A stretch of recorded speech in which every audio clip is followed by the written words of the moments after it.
거룩하신 아버지 하나님, 주의 말씀으로 우리가 함께 모였습니다. 우리 가운데 함께 하셔서 말씀을 통하여 귀한 진리들을 깨닫게 하시고 하나님께서 우리의 삶에 주시기를 원하는 교훈들을 찾아 발견하게 하여 주시옵소서. 죄 가운데 살아가는 우리가 곤고한 이 땅에서 하늘의 것을 보고 느끼기를 원합니다. 주님, 우리를 불쌍히 여기셔서 우리 가운데 충만히 임하시고 우리를 새롭게 하여 주시옵소서. 예수 그리스도 이름으로 기도합니다. 아멘. 다니엘 2장의 꿈은 바벨론 왕에게 처음 계시되었습니다. 느부갓네살이 꿈을 꾸고 하나님의 종인 다니엘에 의하여 그 꿈이 해석되었던 것입니다. 이와는 대조적으로 다니엘 7장의 환상은 선지자에게 주어졌습니다. 이방의 왕에게 주어졌던 2장의 이상과는 달리 7장은 하나님의 선지자 다니엘에게 주어졌던 것입니다. 다니엘은 느부갓네살에게 주신 것과 동일한 주제의 이상을 보았습니다. 그러나 그것은 다른 관점에서 바라볼 수 있는 이상이었습니다. 동일한 시대와 동일한 배경을 가진 이상이었지만은 이 이상의 내용은 달랐습니다. 2장에서는 신상이 나오고 7장에서는 내 짐승이 등장했습니다. 다니엘은 그의 이상 가운데에서 2장의 동상 대신 바람이 물결을 일으킨 후에 바다에서 솟아오르는 내 짐승 1년의 나라들을 바라보게 됩니다. 이 나라들의 싸움이 이어지는 중에 그들 사이에 권력의 판도가 계속 변하고 있었습니다. 2장과 7장의 이상은 같은 역사의 흥망을 보여주고 있지만은 전혀 다른 관점에서 세상 역사를 바라보는 것입니다. 슬프다 많은 민족이 소동하였으되 바다 파도가 치는 소리같이 그들이 소동하였고 열방이 충돌하였으되 큰 물이 몰려옴같이 그들도 충돌하였도다. 열방이 충돌하기를 많은 물이 몰려옴과 같이 하나 주께서 그들을 꾸짖으시리니 그들이 멀리 도망함이 이 산에서 겨가 바람 앞에 흩어짐 같겠고 폭풍 앞에 떠도는 티끌 같을 것이라. 예레미야 46장의 말씀입니다. 강의 물이 출렁임 같고 나일강이 불어남 같은 자가 누구냐? 애굽은 나일강이 불어남 같고 강물이 출렁임 같도다. 그가 이르되 내가 일어나 땅을 덮어 성읍들과 그 주민을 멸할 것이라. 앞서 읽은 성경절들은 홍수와 파도의 비유를 들어서 열국 사이의 격동을 묘사하고 있습니다. 세상에 불어오는 격정적인 혼란을 이렇게 묘사한 것입니다. 어제 살펴본 다니엘서 2장에 나오는 세상의 역사는 결코 순탄한 역사라고 볼 수 없을 것입니다. 하나의 제국이 세워지고 영원할 것 같은 강력한 권력을 가졌지만은 하룻밤 사이에 그들의 나라가 변하는 모습을 보게 됩니다. 그리고 이 세상의 흥망 가운데 많은 사람들의 개인의 운명 역시 변화하게 되어 있습니다. 이러한 혼란과는 대조적으로 약속의 땅은 적어도 일정 기간 이방 왕국들의 바다 가운데 평화와 안전의 섬, 즉 주변 나라들의 혼란과는 달리 하나님의 정부의 견고한 토대 위에 세워진 구별된 나라로 존재했었습니다. 하나님의 통치하시는 그 나라는 안전한 나라였습니다. 오늘의 주제는 다니엘 7장입니다. 바벨론 벨사사랑 원년에 다니엘이 그의 침상에서 꿈을 꾸며 머릿속으로 환상을 받고 그 꿈을 기록하며 그 일의 대략을 진술하니라. 다니엘이 진술하여 이르되 내가 밤에 환상을 보았는데 하늘에 내 바람이 큰 바다로 몰려 불더니 큰 짐승 넷이 바다에서 나왔는데 그 모양이 각각 다르더라. 다니엘 7장의 내용은 벨사사랑 원년에 다니엘이 꾼 꿈을 기록한 것입니다. 7장의 모습은 2장에 나오는 이상과는 달리 많은 동적인 장면들을 묘사하고 있습니다. 내 바람이 큰 바다에서 몰려 불고 그 가운데 큰 짐승 넷이 바다로부터 나옵니다. 2장에는 신상이 서 있고 그것을 쭉 관찰하는 것처럼 진행이 되었다면 이것과 대조적인 모습이 7장에는 나오는 것입니다. 우리는 이 바다에서 나온 짐승 그리고 그들이 이러한 배경 가운데 나왔다는 것을 주목해 봅니다. 다니엘이 해안에서 이방인들의 전쟁의 혼란을 지켜보는데 갑자기 짐승들이 육지, 그가 서 있는 그 땅으로 올라오기 시작한 것입니다.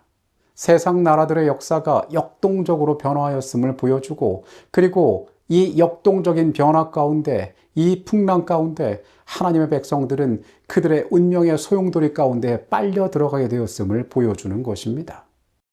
이제 이 이방 나라들의 문제는 다니엘과 그의 민족의 문제가 되었습니다. 그들이 이제 이방인들 가운데 거하였기 때문이었습니다. 이스라엘은 이방인처럼 살기로 선택했기 때문에 이제 이방인들과 같이 그들의 지배 아래 살게 될 것이었습니다. 유다를 멸망시킨 바벨론의 지배부터 시작하여 하나님의 언약 백성은 다시는 완전하고 오래 지속되는 자치를 결코 이룰 수가 없었습니다. 이제 그들의 주권은 사라지고 이방인의 처분에 맡겨야 하는 운명이 되었던 것입니다. 세상 통치자의 손 아래서 그들은 자신의 것들을 유지하고 지키기 위하여 두려워하며 애쓰는 형편이 된 것입니다. 그렇게 유대인들은 이방인의 치세 가운데 가혹한 운명들을 겪어내야만 했습니다.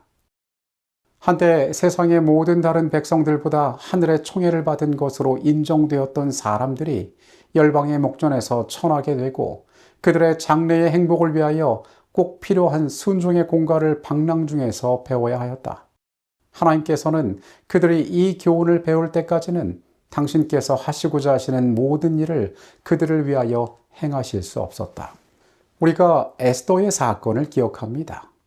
그들은 이방 땅에 있었고 그들이 원하지 않았던 사건 가운데 멸망의 목전까지 다다르게 되었습니다.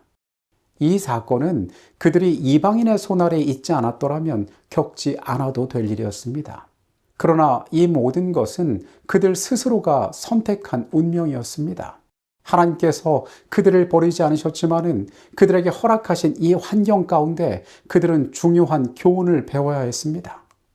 이것과 마찬가지로 오늘날 하나님의 백성들 역시 그들의 자주권을 상실하고 있습니다. 그리스도께서 마침내 우리의 삶 가운데 정당한 왕으로서 자리를 회복하실 때까지 이러한 영향력은 계속될 것입니다. 우리는 처음 우리의 조상들이 어떻게 실패하였는지 말씀 가운데 보았습니다. 그 이후로 이 지구는 사단이 통치하는 세계가 되었습니다. 사람이 마치 이 지구의 주인인 것처럼 행세하고 있지만은 실제로 이 땅은 사단에 의하여 통치받고 있는 땅임을 성경은 말하고 있습니다. 우리는 죄의 세상에서 자주권 없이 혼란 가운데 생존하고 하루하루를 살아가는 자들입니다. 신약 시대에도 하나님의 백성들은 로마 제국의 지배 아래 살아가게 되었습니다. 그리고 이교 로마의 후계자인 작은 뿔의 박해 가운데 그들은 여러 시간 동안 고난을 겪어야만 했습니다. 처음 세워진 교회는 핍박을 견뎠고 하나님의 백성들은 중세의 어둡고 긴 터널을 지나야만 했습니다. 인간의 관점에서 볼 때에 어떤 나라는 다른 나라보다 풍요로웠고 어떤 시대는 다른 시대보다 더 평화로웠습니다. 하지만 거의 대부분의 국가, 민족, 제국의 역사는 한 비극에서 다른 비극으로, 한 압제자에서 다른 압제자로 이어지는 역사였습니다. 지금 우리가 살고 있는 미국이란 국가, 그리고 우리 중 많은 분들이 태어나신 한국이란 나라는 비교적 정치적, 종교적으로 안정된 나라입니다. 그러나 우리가 그런 이 세상의 환경 가운데 살아가고 있다 하더라도 어디에도 평안이 없다는 것을 우리는 너무도 잘 알고 있습니다. 세상의 통치자들은 하나님의 뜻이 아닌 자기의 계획을 우선시하여서 이 땅을 좌지우지하려 합니다. 자기 민족의 유익을 우선시하고 그리고 다른 세속적인 목적을 위하여 그들의 나라가 운영될 때에 하나님의 백성들은 끊임없이 위기를 만났습니다. 세속적인 목적과 결정 앞에서 우리가 그것을 따르지 않을 때에 우리의 영적인 가치들은 끊임없이 문제를 일으켰던 것입니다. 만약 하나님의 백성들이 하나님을 따르기로 선택했더라면 하나님께서는 하나님의 백성들을 위하여 이러한 운명을 허락하지 않으셨을 것입니다. 그러나 그들 스스로가 하나님의 통치를 거절하고 세상의 나라들을 따르기로 결정하였기 때문에 그들은 이런 운명 가운데 놓이게 되었습니다. 우리는 다니엘 7장을 바라보면서 하나님의 백성들이 스스로 선택한 운명 가운데 어떠한 시간들을 보냈는지에 대한 중요한 교훈들을 발견해야 합니다. 이스라엘은 이방인처럼 살기로 선택했기 때문에 하나님은 그들의 선택으로부터 그들을 존중하셨습니다. 그래서 그들을 이방 가운데 두셨던 것입니다. 그러나 하나님께서는 그 가운데에서도 그분의 백성과 함께 하셔서 마지막 때에는 하나님의 통치권이 회복될 것입니다.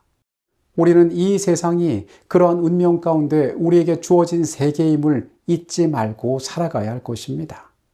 이 세상 역사의 종말이 가까이 이르고 있는 이때 다니엘이 기록한 예언들은 우리가 사는 바로 이 시대와 관계가 있으므로 우리는 그것에 특별한 주의를 기울여야 한다. 이 예언들은 신약성서의 마지막 책의 가르침과 연결되어야 한다. 사탄은 많은 사람이 다니엘과 계시자 요한의 기록 중 예언된 부분은 이해할 수 없는 것이라고 믿도록 인도했다. 그러나 이 예언들은 연구하면 특별한 축복이 함께하리라는 약속을 분명히 했다. 여러분, 다니엘 7장의 말씀 가운데 하나님께서 우리에게 보여주기 원하시는 교훈들을 기억하게 되시기 바랍니다. 우리는 세상을 어떤 관점으로 바라보고 있습니까? 세상의 사람들처럼 어느 나라가 힘이 있고 어떤 물질적 풍요가 있으며 내가 더 안전한지를 바라보는 것이 아니라 하나님의 백성의 관점에서 이 세상을 어떤 세력이 지배하고 있으며 그 가운데 우리가 어떻게 하나님의 통치를 소망해야 하는지 우리는 깨달아야 할 것입니다. 다시 세상으로 나갑니다. 우리가 영적인 눈으로 우리의 모든 것을 분별하고 하나님 앞에 더 합당한 모습으로 서서 살아가는 하루의 삶이 되시기 바라겠습니다. 기도하시겠습니다. 주님, 다니엘 7장의 예언을 통하여 이 땅 나라들이 어떻게 그들의 길들을 걸어가는지를 우리에게 보이십니다. 주님, 때로 우리의 시선이 너무 세상의 것에 맞추어져 있지 않습니까? 더 풍부한 물질과 더 안전한 이 세계에서의 방법들, 그리고 내가 사람들 가운데 성공하는 방법들에 우리의 모든 관심을 빼앗기고 있지는 않습니까? 거룩한 것들을 구별하게 하여 주시옵소서. 하나님의 통치가 없는 이 세상이 잘못된 길로 가는 가운데 어떻게 하면 우리의 믿음의 순결성을 유지하고 주의 백성으로 이 마지막 때에 서 있을지 우리가 염려하는 자들이 되게 하여 주시옵소서. 이방 땅에 두셨지만 여전히 주의 백성이 그 가운데 교훈을 얻고 마지막 날에 주의 통치를 회복시키기를 원하시는 주의 선한 계획을 우리가 믿게 하여 주시옵소서. 그 나라에 이를 때까지 우리가 주의 안에 신실히 살아가도록 주님 우리와 함께 하여 주시옵소서. 예수 그리스도 이름으로 기도합니다. 아멘.